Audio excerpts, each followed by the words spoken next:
अस्सलाम वालेकुम, मैं हूं तलहा मसूद सियाल।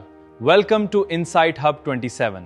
अभी सब्सक्राइब। मैं एक नई सीरीज का आगाज करने जा रहा हूं कि मैं आपको बताऊंगा कि अंग्रेज इस खिते के अंदर कैसे दाखिल हुए और कौन से ऐसे करैक्टर थे जिन्होंने उनका साथ।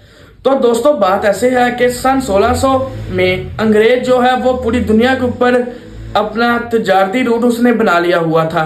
तो क्वीन एलिजाबेथ ने एक उनको इजाजत दी कि वो जो सब कॉन्टिनेंट है इंडिया यहाँ की तरफ भी वो तजारत करें, क्योंकि यहाँ के जो मसाला जात और रेशम कपड़े जिससे बनते हैं वो पूरी दुनिया के अंदर मशहूर थे। क्वीन एलिजाबेथ ने 31 दिसंबर 1600 को उनको इजाजत दी कि वो यहाँ की तरफ तजारत कर सकते हैं। पहले तो ये आम तजारती आते हैं। इन्होंने यहाँ से मसाला जात लेकर जाना, अपना यहाँ से जो कपा होती है उसको लेके जाना, कपड़ा जिससे बनता है उसको लेके जाना और फिर वहां पे मुनाफा देखकर इसको फरोख्त आगे कर देना। लेकिन दूसरी तरफ जो यहाँ के हुक्मरान थे मुगल, वो ऐसा ऐसा कमजोर हो रहे थे।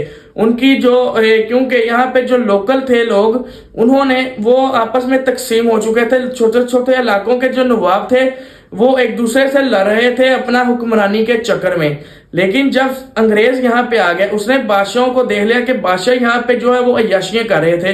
तो उसने देख लिया कि यहाँ के जो बादशाह हुक्मरान जो है इनको हीरे जो जवाहरात हैं वो दिए जाएं तो ये हमारा काम चल जाएगा। और उन्होंने डिवाइड एंड रूल की पॉलिसी के तहत यहाँ के जो हुक्मरान हैं उनको आपस में ही लड़ाना शुरू कर दिया। उन्हें आता है एक तहरीक का ऐसा दौर जिसने कहानी को ही पलट के रख दिया। वो ये था कि 1757 को उन्होंने, जिसको जंगे प्लासी कहा जाता है, उन्होंने जंग कर दी। और इस जंग के जो मेन करैक्टर थे बंगाल के नवाब थे, नवाब सिराजुद्दौला, जो कि अपने इलाके की हिफाजत और इसकी हुक्मरानी को बेहतर तरीके से करना और निभाना जानता था। और दूसरी तरफ था एक करैक्टर जो कि कमांडर था जिसका नाम था रॉबर्ट कैलिव, जो कि चालाकी और मक्कारी का पैकर था। लेकिन ये यहाँ पे फैसला जंगे मैदान में नहीं बल्कि सियासत के मैदान में हुआ, क्योंकि वहां एक करैक्टर हमें नजर आएगा।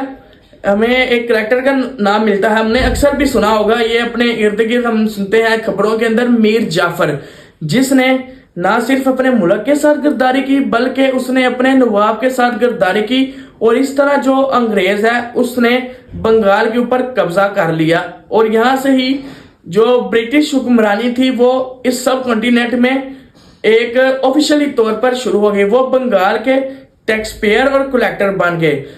तो दोस्तों कहानी का जो एक हमें यहाँ से मिलता है कि अगर अपने ही जो है वो गद्दार हों तो हमें किसी दूसरे की देखने की तरफ हमें जरूरत नहीं पड़ती।